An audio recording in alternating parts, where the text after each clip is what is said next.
Mummy હાલો આજે pizza ખાવા જઈએ. હાલો હાલો જઈએ, પણ જઈએ તો ખરા. મારી પાસે કાંઈ પૈસા નથી. અરે હવે તો હું કમાઉં છું, ક્યાં ચિંતા કરવાની જરૂર છે. એક કામ કરીએ, હું ખાઈ આવું.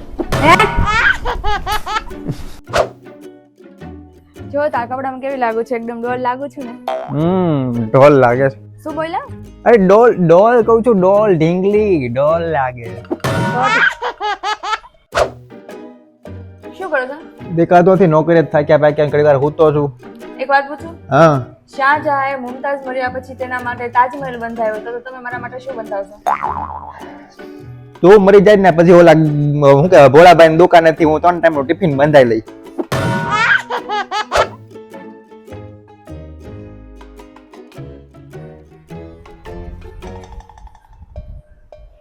હું થયું? તમને નહીં સમજાય. પણ હું થયું?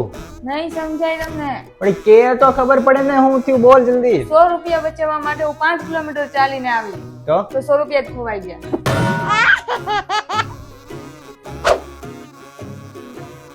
ઓય સાંભળો, આજ પછી હું તમને ક્યારેય હેરાન નહીં કરું. તમે પાણી માંગશો ને તો તમને હું શરબત આપીશ, રોટલી માંગશો તો તમને હું પરોઠા બનાવી દઈશ ગરમા ગરમ, અને તમે દૂધ માંગ્યું તો તમને ખીર બનાવીને આપીશ.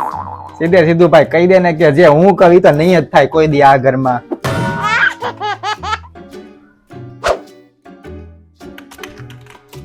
ઓય બાજુવાળા ભાભી છે ને પંખે લટકાઈ ગયા હતા. હે? અરરર, શું અરરર? બિચારા બહુ સારા હતા. અરે એન ટાઈમે એના હસબન્ડે બચાવી લીધા. હે? બિચારો હતો ન્યાન ને આવી ગયો. મને એવું લાગે છે કે હું ડિપ્રેશનમાં જાઉં છું. તમે જાવ એનો વાંધો નહીં, પણ તૈયાર થઈને જજો મસ્ત, અને 101 થી વધુ ચાંદલો ન કરતા. બસ મગાવ્યા જ કરો બધું, મગનાથ નવું મગાવ્યા જ કરો. આમ જ મારા પૈસા બગડે બધા, એટલે મને ખબર નથી રહેતી કે આ પૈસા જાય જ ક્યાં. ક્યાં રોજ રોજ મંગાવું છું? હજી 2 દી પહેલા આવ્યું હતું ને એના 2 દી પહેલા પાછું એક પાર્સલ આવ્યું હતું. અઠવાડિયામાં 3-4 પાર્સલ આવે જ તારા. કમાવા જાઉં તો ખબર પડે. કમાવાની તો વાત જ ન કરતા. કમાવા જશું ને તો અંબાણીને પાછળ છોડી દેશું. તો સૌથી સારું, જાવ કમાવા, છોડ દો અંબાણી પાછળ. છોડી તો હમણાં જઈએ, આપણે ખાલી હાથે આવ્યા છે ને ખાલી હાથે જ જવાનું છે, તો શું કામ એટલી બધી મહેનત કરું?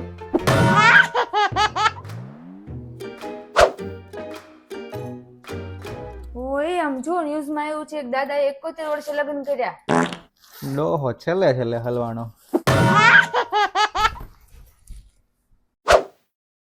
ઓય 2 દિવસની રજા આવે છે તો કઈક ફરવા લઈ જાઓ ને.